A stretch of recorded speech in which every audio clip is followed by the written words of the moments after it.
yes, that was of great concern to me, that my escape would have put him into additional danger. And was it still true that your father was to only have 24 hours to deal with his patients and then report someplace or another? No, he went to the hospital. No, then he treated all the patients in the hospital. I see. He had to remain there.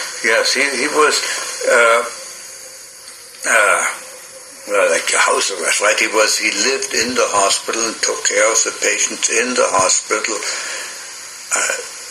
And my mother had to close the apartment. I know that she took a little apartment with a cousin of hers who lived closer to the hospital, and so she lived there while my father lived with my brother. But I tell you something. To be closer to the hospital and see your father more often? Yeah. But I think that maybe Sue can help us a little bit there, because since I wasn't there, I probably knew at the time because they told me, but I remember things that I experienced much more than things that were told me, you know. Mm-hmm. How much younger was your brother than you? My brother is 6.5 years younger. So he was about 10 or 11 when these events were going on. Yeah. And we were able... Actually, I found a fellow who was hired to take care of us in the hostel, was a scoutmaster, and he had a girlfriend who was a matron in a boarding school. And they offered us a scholarship for my brother so that I could send him to the boarding school. But you see, this was a situation of 3 or nothing. I mean, my brother was even offered, Sue tells me, opportunity to come with me on the children's transport. Yeah, I was going to ask you. And he absolutely went into hysterics, and so my parents just said nothing to it.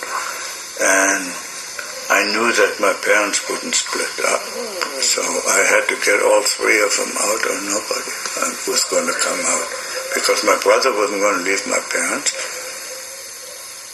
They had an opportunity to send him away, but decided against it, and between the 2 of them, they wouldn't have. So we had to get all 3 of them out. Could you be writing to them while you were in? Yeah, we had some correspondence. There was no war yet, you see.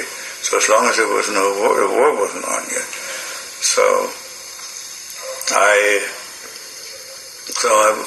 But in other words, England offered, but my brother was taken care of, and he was too young anyway to have to worry about any sort of complicated regulations. We just had him to house him somewhere, because we had, this law that was passed that admitted 10,000 children, that was never exhausted because the war came before the war. So they had a provision that they will give transient visas, in other words, visas for temporary stay in England for people who were waiting for immigration to America. In other words, people who were registered and just had to wait for America, and just had to wait until the quota number was called up, could stay in England to wait that time out, provided somebody was going to guarantee the upkeep. So we had to find people who would guarantee my parents' upkeep, so that I could get some transient visas and they could come to England.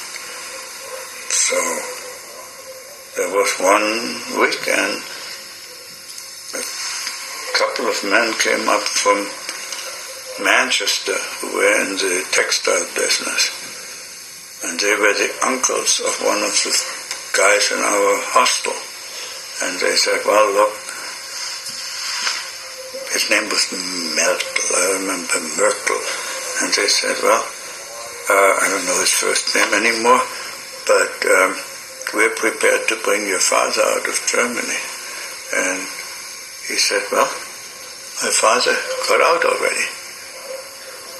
So this guy's father already emigrated from Germany to somewhere else. So they said, well, we're prepared to bring somebody out from Germany. If your father is already safe, we'll bring somebody else out. And for some reason, again, that I just don't know, I was the one who was, the lot fell on me. Poor, we talk about lots, right? So the lot fell on me, so they guaranteed my father's upkeep. How did you find out about it? Did somebody choose you, or you overheard this? Or? I have no idea. All I know is that that Sunday morning, that connection was made. I don't know whether Merkel said, well, why don't you talk to Al, or whether the warden in the hostel said, why don't you take Batzdorf instead, or whether, you don't know those things. A mystery.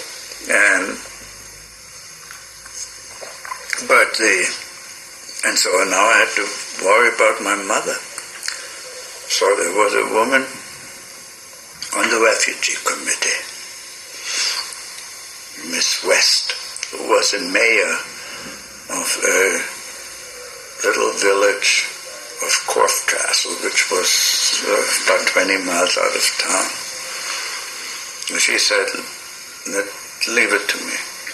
So the guarantee required a payment of £1 a week. I don't know that now. Is £1 a week, £1 a month? No, I have it written down somewhere. Well, anyway, of £1 every. And that consisted of 20 shillings at the time. Nowadays they're in a decimal system. And so she got 20 people to pledge 1 shilling each month, I think 1 month. And on the basis of that, she was able, on her name, to guarantee my mother's upkeep. And that was how I got my parents and my brother to England. Incredible.